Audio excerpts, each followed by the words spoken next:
Bonjour à tous, vous l'attendiez, la voici, la suite de ma précédente vidéo sur comment nommer une molécule. Ici, on va voir une copie rédigée avec un exercice simple. Comme je vous l'avais promis, j'ai entièrement rédigé la méthode et bien sûr, vous pourrez vous entraîner avec. Alors tout d'abord, voici l'exercice. Alors c'est pas un vrai exercice, c'est moi qui ai trouvé une molécule et qui l'ai redessinée, mais ça pourrait totalement en être un, puisque c'est juste nommer cette molécule. Alors voilà, j'ai recopié la molécule sous forme développée. Maintenant, voici ce que j'ai fait. Vous voyez, j'ai pu écrire pratiquement 1 page et demie sur juste pour nommer une molécule. Alors, ok, j'ai écrit gros, mais c'est pour vous donner une idée qu'une méthode scientifique, c'est pas juste comme ça. C'est quelque chose qui prend un peu de temps, auquel vous devez réfléchir. Vous ne pouvez pas juste affirmer c'est ça. Non, vous devez le justifier, le prouver. C'est un peu comme une enquête scientifique quelque part. Là, vous pouvez vraiment voir ce type d'exercice comme un jeu. Vraiment, je sais que ça peut paraître compliqué, que vous dites mais je verrai jamais ça comme un jeu, je galère. Mais vraiment, c'est quelque chose d'assez amusant quand on a compris ce que c'est et surtout qui va vous servir toute l'année, donc auquel vous devez absolument vous entraîner, que vous devez absolument maîtriser. Alors, commençons. Donc, j'ai écrit « Cette molécule est représentée avec la forme développée ». Ok, ça c'est important. Pour simplifier sa représentation, on utilise la formule semi-développée qui ne représente pas les liaisons hydrogènes. Bon, alors cette partie, c'est un petit peu facultatif quelque part, parce que j'aurais très bien pu rester avec le schéma. Mais comme vous pouvez le voir, le schéma est tout petit, il y a beaucoup de H qui se baladent, c'est vraiment pas clair. En plus, en faisant ça, je montre que je sais ce que c'est une forme développée et une forme semi-développée, que je sais passer de l'un à l'autre. Donc quelque part, ça ne peut être qu'en ma faveur, quand bien même ce ne serait pas forcément valorisé. Après, il faut être sûr qu'on sait le faire, il ne faut surtout pas se tromper. Alors, moi je vous explique rapidement comment passer de l'un à l'autre. Par exemple, si vous prenez l'atome de carbone qui est le plus à gauche, on voit qu'il y a 3 liaisons hydrogène. Sur une formule développée, comme en haut, toutes les liaisons sont représentées, donc les 3 liaisons hydrogènes. Pour une formule semi-développée, toutes les liaisons sont représentées, sauf les liaisons hydrogènes. Donc, au lieu d'écrire C et puis de mettre les 3 liaisons hydrogènes, on va écrire CH, 3, parce qu'il y a 3 H qui sont reliés à cet atome de carbone. Ainsi, je peux refaire tout le schéma à la taille que je veux et ça me sera très utile et je vous conseille vraiment de le faire et de le garder parce que dessus, vous allez pouvoir faire plein d'annotations qui vont vraiment venir éclairer votre démarche. Alors, cette molécule est organique puisqu'elle est composée d'atomes de carbone et d'hydrogène liés entre eux. Pourquoi je précise qu'elle est organique ? Eh bien, parce que ce sont les seules molécules qu'on sait nommer actuellement. Et donc, si je ne le précise pas, je pourrais partir dans un raisonnement totalement faux. Ici, au moins, j'ai affirmé qu'elle était organique, donc qu'elle pouvait être nommée. Comment on affirme qu'elle est organique ? En donnant sa définition. C'est aussi simple que ça. Maintenant, la première étape, si vous vous souvenez de la vidéo précédente, c'est de reconnaître son groupe caractéristique. Donc j'écris. On reconnaît une liaison OH caractéristique de la famille des alcools et donc un groupe hydroxyle.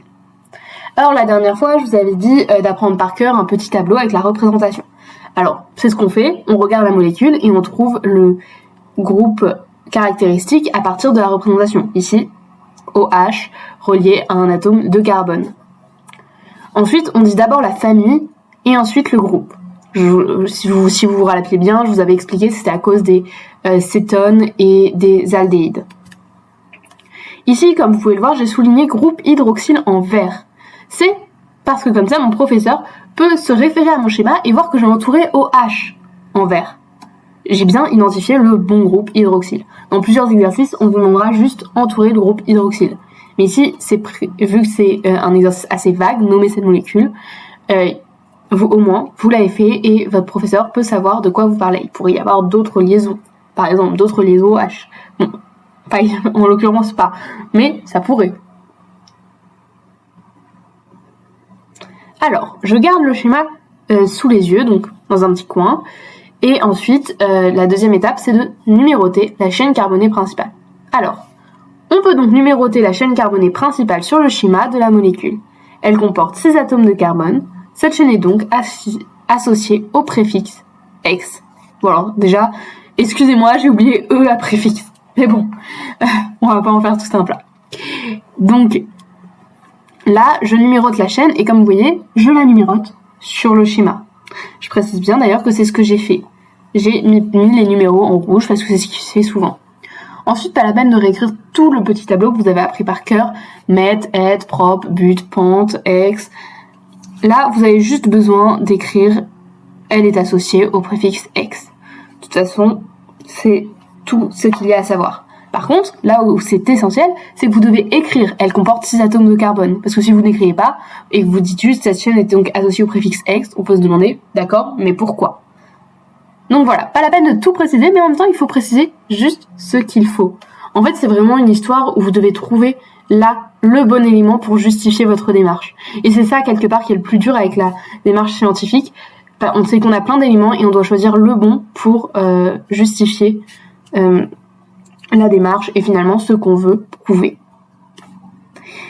Ici, pourquoi on a numéroté la chaîne de gauche à droite? Parce que si on l'avait numéroté de droite à gauche, le carbone qui aurait porté le groupe caractéristique aurait eu un numéro plus grand. Il aurait eu le numéro 4, alors que là, il a le numéro 3. On a de la chance en plus, la chaîne carbonée principale est en ligne. Mais je vous rappelle que ce n'est pas toujours le cas, et vraiment faites attention, je ne pourrai jamais le dire assez dans mes vidéos. Alors, maintenant vient le tour des ramifications. On repère également 3 ramifications, 3 groupes alkyles. Je précise ce que sont les ramifications, et aussi le fait que je précise le groupe alkyle justifiera plus tard que j'utilise du coup le suffixe -il. Le premier est un groupe éthyle, placé sur le 3e atome de la chaîne carbonée principale. Alors là, je vais pas besoin de dire que c'est un groupe éthyle parce qu'il y a 2 atomes de carbone. Je peux me contenter de dire que c'est un groupe éthyle, surtout que je l'ai entouré et que je précise sur quel atome il est. Donc en soi, ça passe. Et ensuite, je fais les 2 autres sont des groupes méthyles associés au 4e atome de la chaîne carbonée. On ajoute le préfixe di car ils sont 2. Les ramifications, il faut justifier après la rédaction. Donc déjà, comme vous voyez, on est à la rédaction, je précise un groupe éthyle, je précise le préfixe di, des groupes méthyles et le nombre d'atomes et le numéro de l'atome de carbone auquel ils sont associés. Ça, en fait, c'est vraiment pour justifier ma rédaction qui va venir après.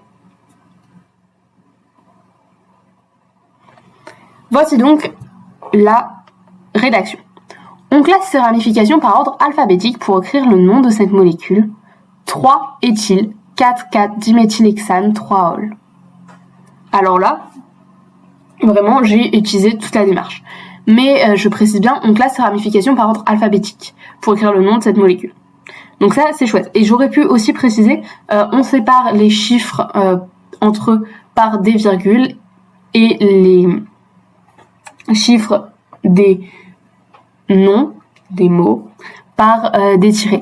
Mais c'est pas vraiment essentiel. Après, j'aurais pu, et ça aurait été encore mieux de l'écrire. Mais vraiment, je sais que c'est déjà assez long, donc pas la peine forcément de se rajouter ça. Donc voilà, je vous ai mis le petit schéma, et du coup, la réponse.